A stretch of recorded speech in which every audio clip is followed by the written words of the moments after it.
Ainda dentro da discussão sobre jornada de trabalho, vamos falar sobre a classificação dos adicionais de hora extra, né? Os adicionais, eles podem ser classificados entre adicionais fixos, quando eles são invariáveis, progressivos, quando variáveis de forma gradativamente crescente na medida da elevação do número de horas extras naquela jornada diária. Digamos, a primeira hora extra seria 50%, a segunda 60%, a terceira 70% e assim sucessivamente. E também podem ser adicionais fracionáveis, ou seja, quando fixada em valores que representam uma fração daquele que é previsto, como ocorre no sistema de sobreaviso e prontidão do trabalho ferroviário. Bem, e aí você pode me questionar: professor, é possível a redução da jornada com diminuição do salário? Nós vimos sim que é possível, né? É inquestionavelmente lícita, uma vez que a própria Constituição Federal permitiu pela negociação a redução da jornada. E sobre os intervalos da jornada de trabalho, né? Há intervalos especiais, além dos gerais, intervalos intrajornadas, né, e interjornadas.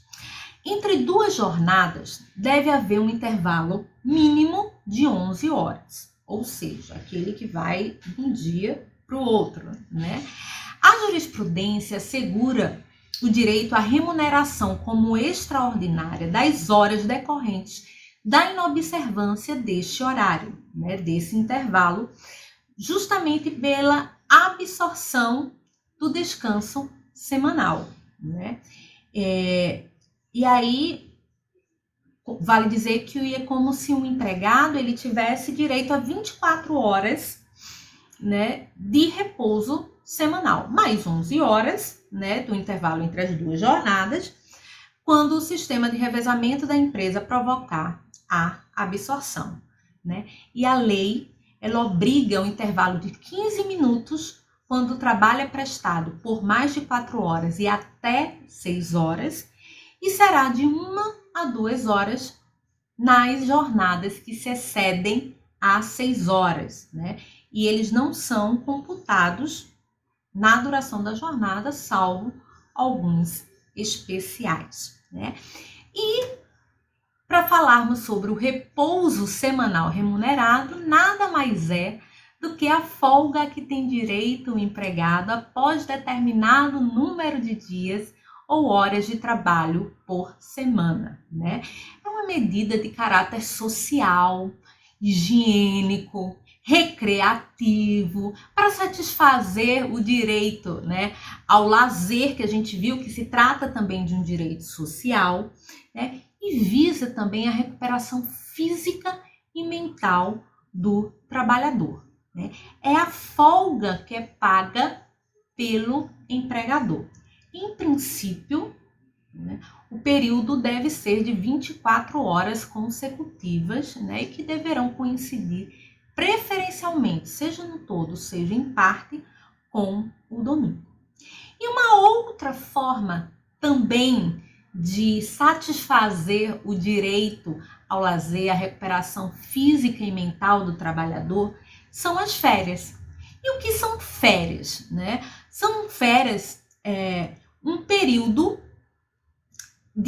anual, certo? O período de férias anuais, eles devem ser de 30 dias corridos se o trabalhador não tiver faltado injustificadamente mais de 5 vezes ao serviço. Então, é justamente onde o trabalhador ele vai ser remunerado para descansar, né, para fazer uso ao seu lazer. Ou seja, férias é um período durante o contrato de trabalho. E qual o período, o que é chamado de período aquisitivo? Período aquisitivo é quando, a partir do momento que aquele empregado é admitido na empresa, ele precisa cumprir um período para adquirir o direito de férias. Isso é que é denominado de período aquisitivo. Então, ele trabalha durante 12 meses, com base no artigo 130 da CLT, e trabalhando, cada vez que ele trabalha 12 meses, ele garante, ou seja, ele adquire, né, o direito para gozo de férias. Mas existe a possibilidade também dele perder o direito, né? Nos casos de afastamento decorrente de concessão pelo INSS de auxílio-doença, previdenciário ou acidentário, o empregado perde o direito a férias, né? Somente quando esse afastamento ultrapassar 6 meses, certo? Sejam ele contínuo ou seja descontínuo, né? No afastamento até 6 meses, o empregado terá integralmente assegurado o direito às férias, sem nenhuma redução, considerando que não faltou ao serviço lá com base no artigo 131 a 133 da CLT, né? A licença por mais de 30 dias também fulmina o direito, e a paralisação da empresa por mais de 30 dias também, né? E o que é que nós chamamos de período concessivo de férias?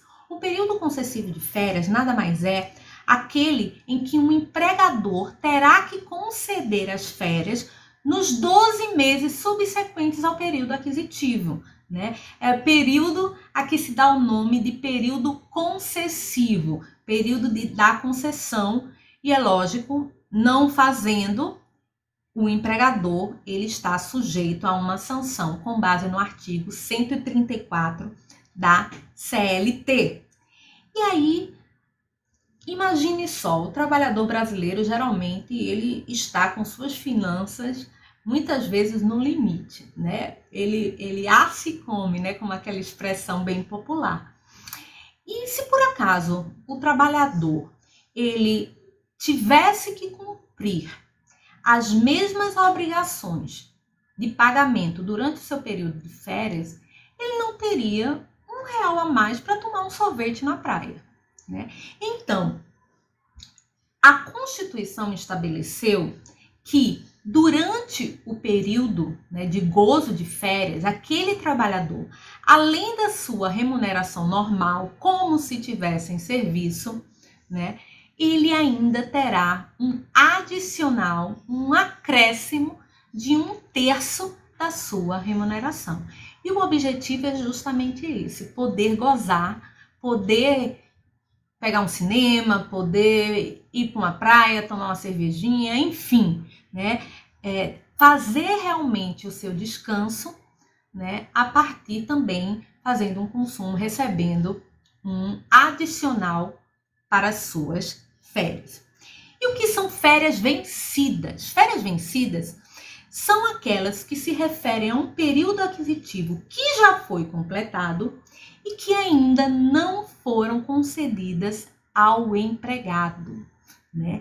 Na cessação do contrato de trabalho, qualquer que seja a causa, será devida ao empregado a remuneração simples ou em dobro, conforme o caso, correspondente ao período de férias cujo direito ele tenha adquirido. Artigo 146 da nossa CLT. E também existem as férias proporcionais, né, que se refere ao pagamento em dinheiro, também quando se cessa o contrato de trabalho, pelo período aquisitivo que não foi completado em decorrência da rescisão, né?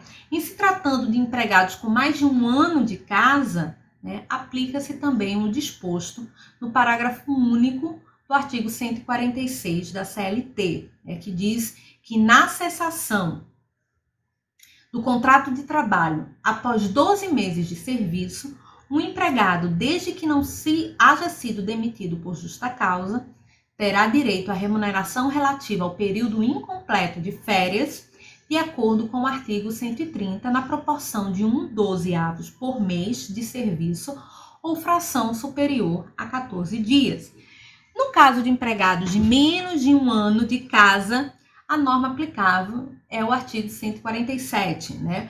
Um empregado que for despedido sem justa causa ou cujo contrato contrato se extinguiu em prazo pré-determinado antes de completar 12 meses, terá direito à remuneração relativa ao período incompleto de férias de conformidade com o artigo 146. E quando ocorre a prescrição, né? Quando é que você não pode mais pleitear férias que você faria jus, né? Extinto o contrato de trabalho, então vai contar da extinção do contrato de trabalho, é de 2 anos o prazo para ingressar com o processo judicial, né? E durante a relação de emprego é de 5 anos. Então, a prescrição durante o vínculo empregatício, ela é contada a partir do fim do período concessivo e não do período aquisitivo. Por quê? Porque, querendo ou não, se ele tem um período de 12 meses para conceder, ele vai contar esse período não quando terminou o aquisitivo, mas até quando o empregador poderia conceder aquelas férias, né? E para a gente terminar esse momento, né, de direito ao lazer, né, evidenciado pelo repouso semanal remunerado e pelas férias, nós temos também a possibilidade de férias coletivas, né? E as férias coletivas, elas podem ser concedidas a todos os trabalhadores, a determinados estabelecimentos ou também somente a certos setores da empresa, né, que para serem gozadas em 2 períodos anuais, neles nenhum menor que 10 dias, conforme o artigo 134 e 135 da CLT, certo? Então, hoje a gente fecha essa temática. No nosso próximo encontro, vamos falar sobre salário, sobre remuneração, né? E com isso, a gente fecha, né, o conteúdo programático da nossa primeira AVB. Lembrem-se que até o dia 23 eu estarei recebendo os trabalhos através do Google Classroom. Bons estudos e até o nosso próximo encontro.